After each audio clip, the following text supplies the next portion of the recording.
Hello and welcome to the home of the Ghost Owl as we come to the last of the laws of magic that are in the main Warhammer rulebook for Warhammer The Old World. And we're now on the Waaagh magic for what would be the greenskins. Let's take a look. Okay, so the signature spell, Fist of Gork or Mork, is an assailment spell. So their signature spell is an assailment spell, which is interesting. Casting value of 9+. That's pretty high for an assailment spell. Range is obviously in combat. They get the 5-inch blast template. Centered over the enemy unit the caster is engaged in combat with. The template will scatter D3 plus 1 inches. Any model, friend or foe, will be hit as normal, suffering a strength 4 AP -1 hit. Now, I know we're playing greenskins, and I know there is a level of randomness with their magic and overall greenskin armies, just like there can be in Skaven. But from a gameplay standpoint, where let's put the casual narrative stuff to one side, and let's say you're playing more competitively, this is a spell that carries huge risk. 5-inch blast template's massive, right? And you're going to put that over an enemy center of an enemy unit. It's probably going to be over your unit at the same time, right? Because most units are going to be wide and not deep, 2 to 3 ranks deep. So you're putting the template on yourself. Because it hits friend or foe, and it's going to scatter. It could scatter over your not half your arm, but it could scatter over your unit and another one of your units. And it does a strength 4 AP -1 hit. It's not rubbish damage. I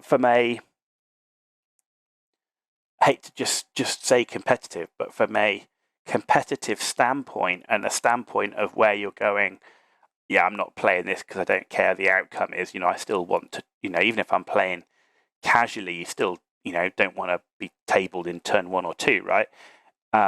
This just seems like, yeah, when would you want to? You have to use it in combat, right? When would you want to do this?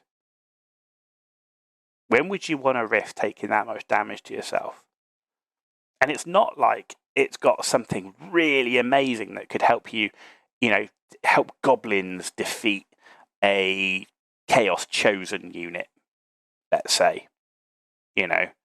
There's nothing in this that you go, it's gonna help a weak unit and you'll risk taking damage to your weak unit to get amazing damage on a tough enemy unit. There's nothing like that in it.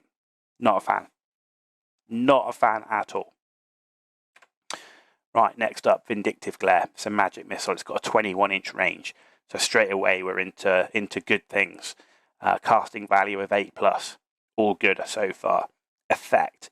The target enemy unit suffers a single strength 7 hit with multiple wounds D3. No armor saves permitted. Ward and regeneration saves tempted as normal. This spell may target enemy unit in combat. Okay. This is, in reality, the first magic missile that we've seen, which in reality is designed for single entities. Monster killer, monstrous creature, behemoth, character riding a monstrous creature. The strength 7 means it can deal with that high toughness. The multiple wounds. Multiple wounds D3 is lackluster. Because you're not going to be killing monsters, but you shouldn't be casting a single magic missile from 21 inches away at a casting value of 8 and just deleting an enemy monster. Chipping 1, 2, or 3 wounds off a monster like that. In fact, it's got no armor saves, and the fact it still allows ward saves, which is what characters like riding those sort of things should have. Is not a bad thing. So I actually think, as a magic missile, when you first a single strength 7 hit, for what it's supposed to do, which is target those big single entities, it's pretty good. The downside to it as a spell is it lacks flexibility, because how many of those large single entities are on the table, are going to be in range, and are going to be in line of sight? And that's the downside. So I like what it's trying to do, which is be a bit different. The flip side to that is it has reduced flexibility. Again, you take this spell in your repertoire of spells, how often are you going to get to cast it? That would be the question. But could be good against monstrous infantry as well. So you don't have to go against single entities, but anything with multiple wounds, like a big, monstrous infantry style unit could be interesting, or a monstrous cavalry unit could be interesting as well. Just chipping one of those away, that's a significant amount of points out of that unit, and reduces their damage. Monstrous infantry and monstrous cavalry are pretty nasty units generally, so being able to reduce that is not a bad thing. But it's okay. It just doesn't quite have the flexibility that you get with other magic missiles, which can have value against those single entities just by doing lots of hits, as well as by hitting just big blocks of infantry and so on. So, but it's okay. It's okay. Right, Hand of Mork or Gork. It's a conveyance spell, a casting value of 7, so pretty low casting value. Range of 18 inches, which is good. So this spell can only target a friendly character, but you can target a friendly character who's engaged in combat. You may immediately remove the character from the battlefield and replace it 2d6 inches from its original location, but not within 3 inches of enemy models. On a double one, the character loses a wound. Now, so you cast it in the movement phase, but it doesn't say that you can't do any other movement with it. So 2d6 inches from its original location is quite nice. You do risk a double one, but I mean, hell, if you roll a double one, it's just not your day. Not within 3 inches within the enemy. I guess, again, the question is, when are you going to want to do this? I think the advantage with this spell over the previous ones we've seen targeting enemy characters, it doesn't specify the troop type. And I think this is where the real value is. So this is where you could have single entity characters riding mounts, and you can essentially give them some massive extra movement, put them in a threatening position, pull them out of a position where they could be threatened, given you can pull them out of combat as well. I mean, you could even pull them out of combat behind a friendly unit, or behind terrain or something like that, because you don't have to wheel or do distance. It's in a straight line, right? So you could just pick it up and put it behind a hill or something, or a wall or whatever. So yeah, I actually think this does have some pretty reasonable value, even though it's a random distance that you can move it, and the fact that you can cause yourself to lose a wound. The fact it doesn't restrict troop type makes this actually really quite valuable compared to the other conveyance spells for characters, because characters that are on their own that generally want to move around like this generally are on mounts. So I think this is actually quite good. Can you imagine doing this with like a war boss on a wyvern or something like that? Okay, Bad Moon Rising. It's a hex spell, casting value of 10, range 15. Okay, so you've got to be within 15 inches, which is okay. The effect, until the end of this turn, the target enemy unit suffers minus D3 modifier to weapon, skill, and initiative to a minimum of 1. Pretty good. Yes, you could roll badly, and it'd be a -1 modifier.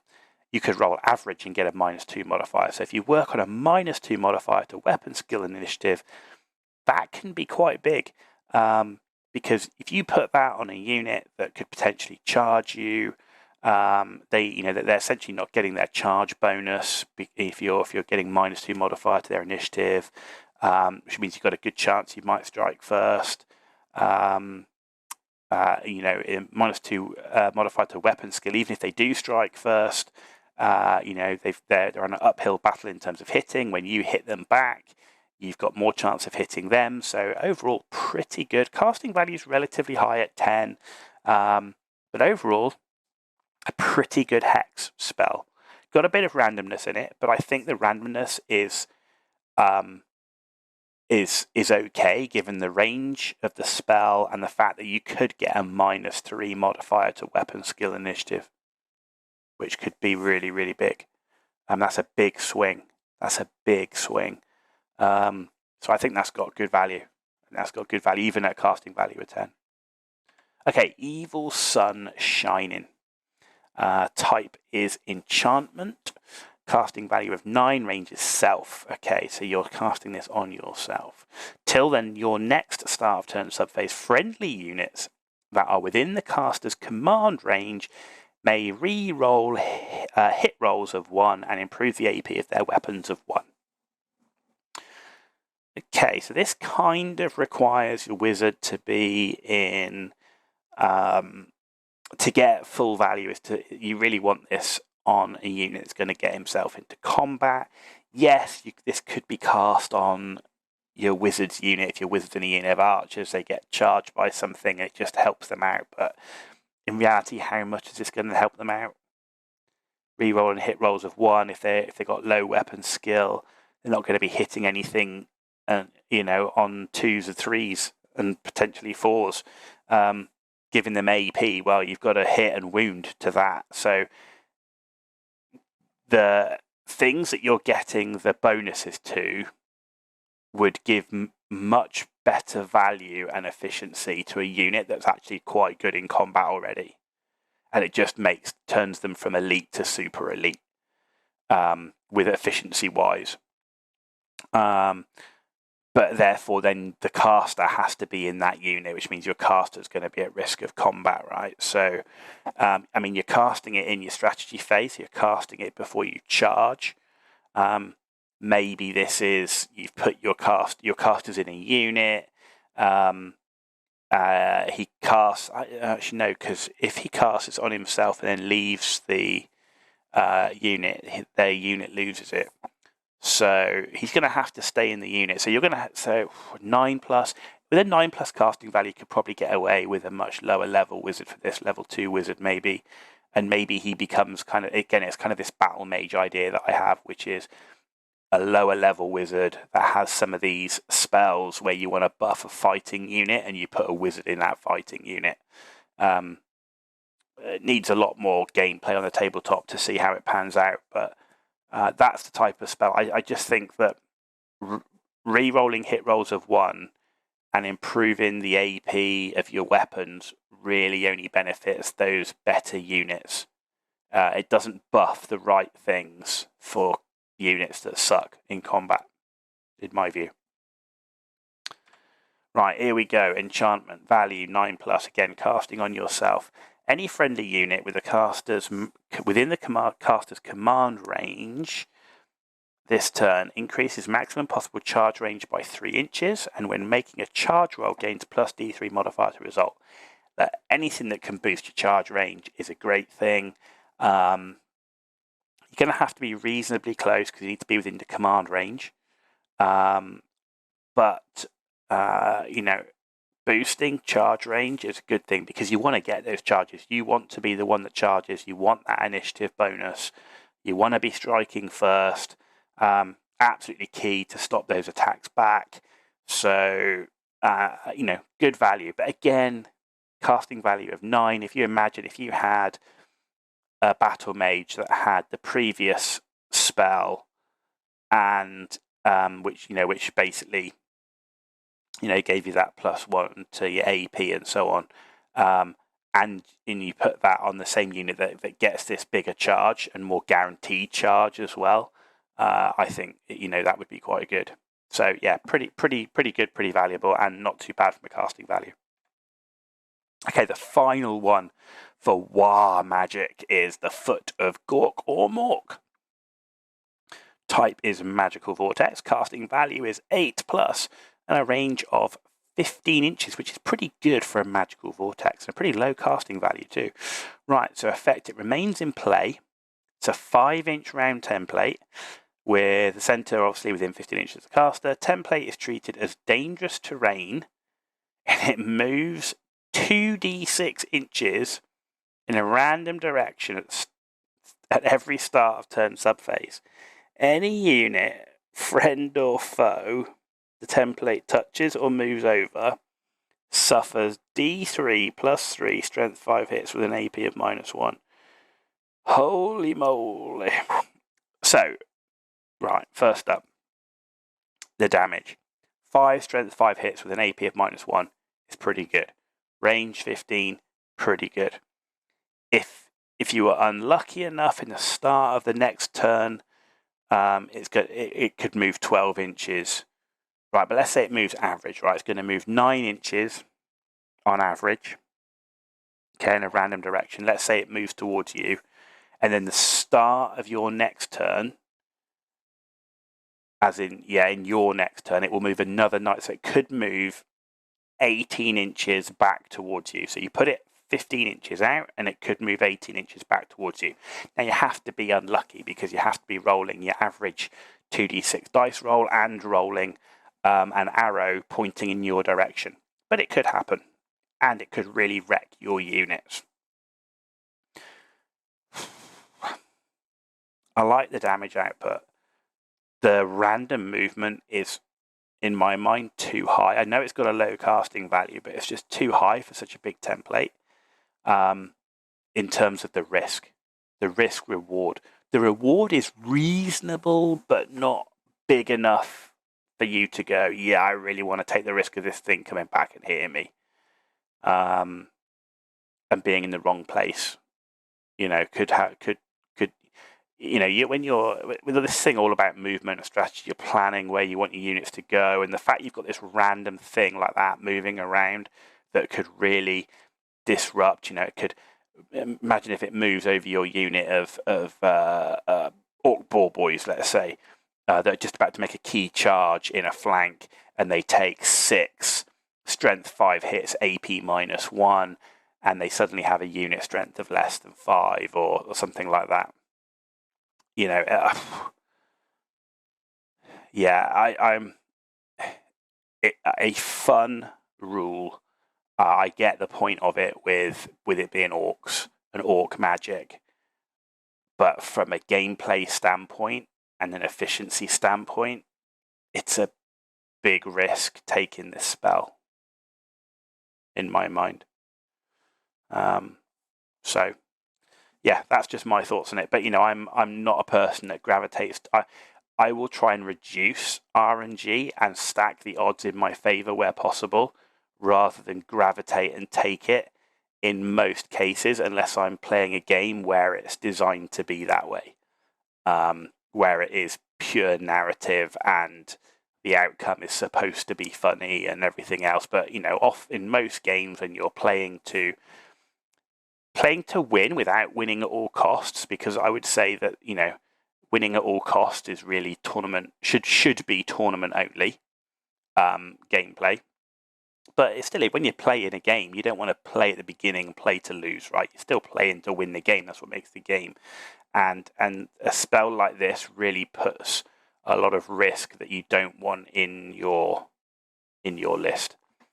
Those are just my thoughts on it, and you know, everything that we've heard as we've been through the laws of magic are my personal opinions on the magic. I'd be interested to hear your personal opinions on the magic and how they differ, or whether you agree or whether you disagree, why you disagree, how you might want to use it. Are you going to take this Foot of Gork spell and take the risk of a 5-inch template running back over your entire army line, causing 6 strength 5 hits on your army to multiple units? I'd be interested to know what you think. With that in mind, if you like this video, though, give it a thumbs up. If you didn't like it, give it a thumbs down. Let me know why in the comments down below. And as always, if you want to see more content, hit that subscribe button. It's totally free for you to do, and it means a lot for me, so thank you for that in advance. You've been watching The Ghost Down. I've got one more video on the laws of magic that I want to talk about, so tune back in for that one, and I'll see you all very, very soon.